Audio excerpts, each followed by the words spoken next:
Hello student. आज के video में हम आपको चेक का अनादरण क्या होता है और वह क्या क्या कारण होते हैं जिनके आधार पर आपके चेक का अनादरण हो सकता है। तो सबसे पहले आपका चेक का अनादरण क्या होता है। तो जो भी चेक आप संबंधित बैंक में प्रस्तुत करते हैं तो नॉर्मली आपने देखा होगा कि बैंक उसका भुगतान कर देता है, लेकिन कुछ विशेष कारण होते हैं जिन कारण से वह बैंक उसका भुगतान नहीं करता है। तो वह कारण आपके अनादरण के होते हैं जिनको चेक का अनादरण कहा जाता है। अब चेक के अनादरण के कारण क्या होते हैं, तो जिसमें आपका पहला कारण होता है कि अपर्याप्त धनराशि। अगर आपके खाते में पर्याप्त धनराशि नहीं है और आपने उस धनराशि का चेक काट कर दिया तो संबंधित बैंक उस चेक को लौटा देता है, क्योंकि आपके खाते में पर्याप्त धनराशि ही नहीं होती है। यह विनिमय साध्य प्रलेख अधिनियम के तहत एक दंडनीय अपराध भी होता है। अगर आप इस क्रिया में लिप्त पाए जाते हैं तो संबंधित बैंक के द्वारा आप पर कार्रवाई की जा सकती है, या जिस व्यक्ति विशेष के लिए आपने वो चेक काट कर दिया है उस व्यक्ति के द्वारा भी आप पर कार्रवाई की जा सकती है। इसके बाद आता है आपका शब्दों तथा अंकों में अंतर। तो शब्दों तथा अंकों में अंतर का यहाँ पर तात्पर्य है कि जैसे जब आप कोई चेक काट कर देते हैं तो वहाँ पर आप उस धनराशि को अंकों में और शब्दों में दोनों में लिखते हैं। अगर उनमें किसी भी प्रकार की भिन्नता पाई जाती है तो संबंधित बैंक उसका भुगतान रोक देता है और उस चेक का अनादरण हो जाता है। अगला है तारीख ना होना।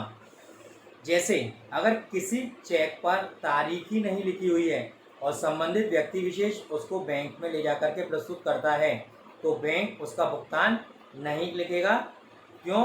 क्योंकि संबंधित चेक पर डेट ही नहीं है, इसलिए उसका भुगतान रुक जाएगा और वो चेक आपका कैंसिल हो जाएगा। इसके बाद आता है आपका पुराना चेक।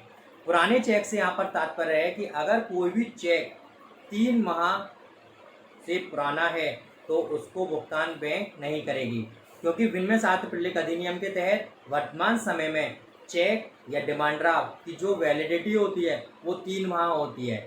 अगर 3 माह से पुराना चेक है तो बैंक उसका भुगतान नहीं करेगा और आपका चेक कैंसिल हो जाएगा। इसके बाद आता है भावी तिथि का होना।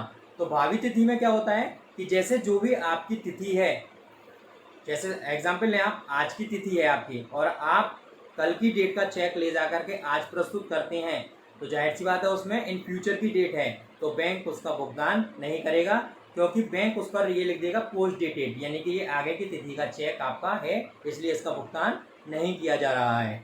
इसके बाद आता है आपका अपूर्ण चेक।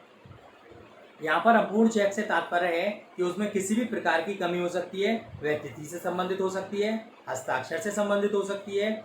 इसके अलावा उसमें धनराशि अंकों में या शब्दों में किसी प्रकार की अगर अपूर्णता है तो भी बैंक उसका भुगतान नहीं करता है और चेक अनादृत हो जाता है।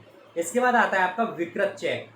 विकृत चेक का यहाँ पर तात्पर्य है कि जैसे वो चेक अगर किसी प्रकार से कटा फटा है, मुड़ा हुआ है, या उसकी धनराशि अंकों में या शब्दों में या तिथि पढ़ने में नहीं आ रही है या बहुत धुंधली है, तो ऐसे चेक विकृत श्रेणी में आते हैं और बैंक इनका भुगतान नहीं करता है और चेक का अनादरण हो जाता है। इसके बाद आता है संशोधन पर हस्ताक्षर नहीं करें। अगर आप संशोधन, जैसे आपने चेक में किसी प्रकार का संशोधन किया है और आप उस पर अपने इनिशियल यानी कि सिग्नेचर नहीं करते हैं उस कटिंग पर, तो आपके चेक का अनादरण हो जाएगा। क्यों?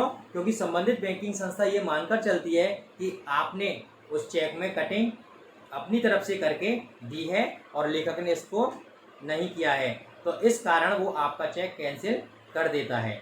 इसके बाद आता है आपका खाता बंद होने पर। अगर आपका खाता बंद हो चुका है और इसके बावजूद भी अगर आप चेक काट कर दे रहे हैं तो संबंधित बैंक उस खाते को जब भुगतान कर ही नहीं सकती है। क्यों? क्योंकि आपका खाता बंद हो चुका है, इसलिए वह चेक आपका वहाँ पर भी अनादृत हो जाता है। तो यह आपकी चेक के अनादरण से संबंधित जानकारी होती है। अब इससे आपको आगे की जानकारी हम आपकी आगे की वीडियोस में देंगे। धन्यवाद।